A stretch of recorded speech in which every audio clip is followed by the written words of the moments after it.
And looking at some of the definitions of options: decision, self-determination, choice, preference, desire. I want to share something with you that's relative to critical options, because we all have them in our lives. And I want to ask you a question. What is the focus of your life? What is the focus of your life? In life, you have a critical option. You can take a stand in your life, or you can follow the crowd. See, people who follow the crowd, their lives are not focused. They're not immersed in anything. People who take a stand, they're living a life that has some power, a life of achievement, a life that has some meaning. People that are taking a stand in life, they are consciously involved in a process to design a life of substance.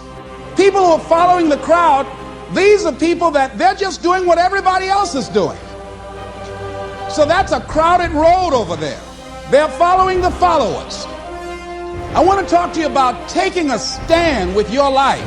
And what are some of the things we can do that will enable us to give our lives up in a way that has some purpose and meaning, that can be real for us, that can give us a sense of fulfillment, of joy and happiness and peace of mind. See, most people are bored with life.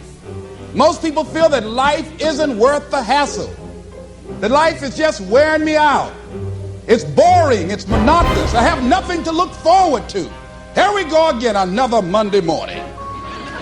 TGIF day, thank God it's Friday. Here we go again, oh boy. You see what the man meant about many people die at age 25 and don't get buried until they're 65? Doing the same thing the same way every day, looking at these faces, just walking around. I mean, you got to be aware of these faces. They affect you, you know.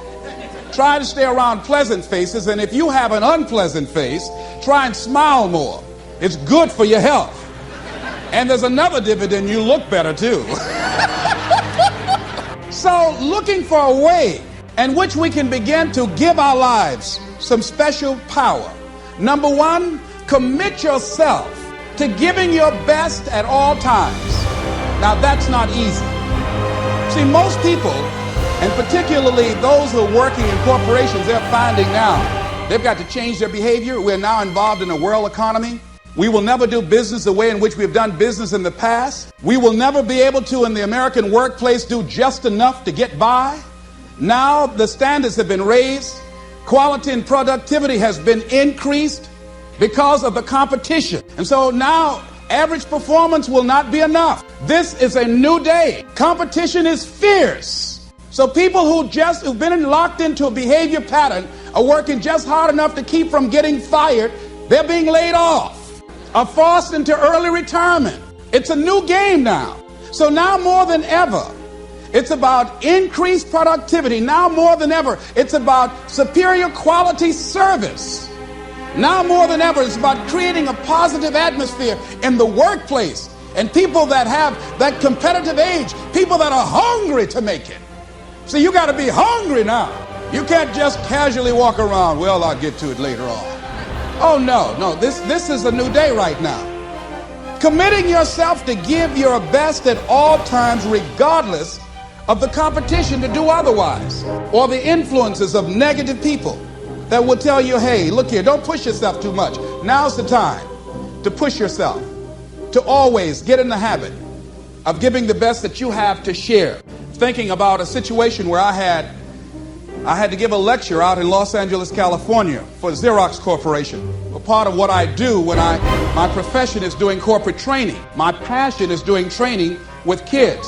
So when I go someplace, I always try and arrange for a community group to have a group of young people together for me to work with them on a volunteer basis in the evening. So I decided to go into an area of Los Angeles to talk with someone about doing that, and they suggested that I come to speak at a community center right outside Los Angeles at Carson Community Center. And because of the gangs in Los Angeles, one of the young men that was coming there to organize it, and his mother, he had a twin brother, and he took an interest in me because I have a twin. And his twin brother was the victim of a gang ritual They brought in a new member in the gang, and he had to prove that he was really with them and committed. And his job was just to select anybody at random and kill them. And he did that as this young guy was coming out of a store. So they told me, Mr. Brown, would you come over and talk to the teenagers here? There's a lot of depression and despair and hopelessness and people feeling powerless about the gangs.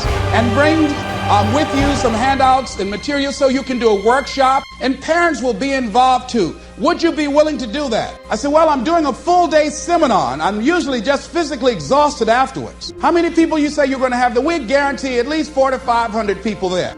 I said, okay, I will come there and work with them and take them through this intensive. It's called Project Respect, how to create a shift in the community, how to get young people engaged in a process of creating positive peer pressure rather than buying into the negative peer pressure. Instruments and techniques of how we can provide ongoing coaching for young people to begin to change how they see themselves and their values and how to resist negative peer pressure. So I came there after working in a seminar, totally exhausted, in that Los Angeles traffic. It took over an hour to get there. Got there, they only had 7 people. I had an attitude. I said, you had me come all the way from Los Angeles after working all day? Just to talk to 7 people? You told me over 400 people were going to be here. Where are the parents? Only one parent here. My time is valuable. I've got all this material that we've copied to do a workshop. And so I went on and talked to those young people that were in the room, the 7 that were there. And I just gave them a little speech. And then I left. Went back to the hotel. That night around 3:30 in the morning, the phone rang. The minister that invited me called me and said, Mr. Brown, I've got to ask for your attention for a moment. I said, what is it? Kenyatta, one of the young men who was there, want to talk to you. He was the brother of the guy that was killed. He'd like to talk to you. He's been here for over an hour, and I told him, please don't call you. But he insisted. Would you please talk to him for a moment? I said, yes, put him on the phone. Kenyatta, what can I do for you? He said, Mr. Brown, I listened to your tapes for a long time. I've grown to love you and admire you. Among the things that I heard on your tapes that you said you must deal with circumstances such as you find them. You came in this evening and I admit, no, we did not have the numbers that you asked for. No, we did not deliver as we had promised we would. But we were looking for you, the motivator, to give us some hope. We were depressed and we don't know what to do. We were looking for some direction. And you were so caught up in pouting with your ego because we didn't have the place full. You didn't give us your best. I said, excuse me, I was laying in bed. I said up then, wait a minute here. Now see, part of what won't let us grow in life is, number one, we identify when we get feedback.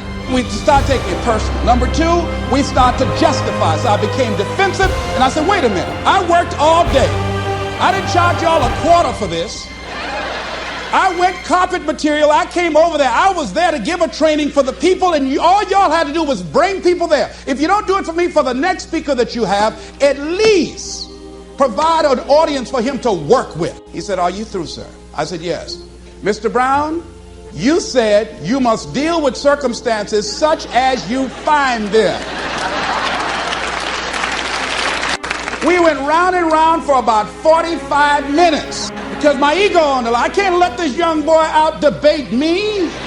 He was not intimidated. I used all the verbal gymnastics and examples I could.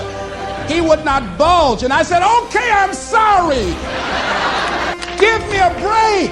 And he said, it takes a big man to say he's sorry. That night, after I finished that young man, I prayed. I stayed on the floor by the bed.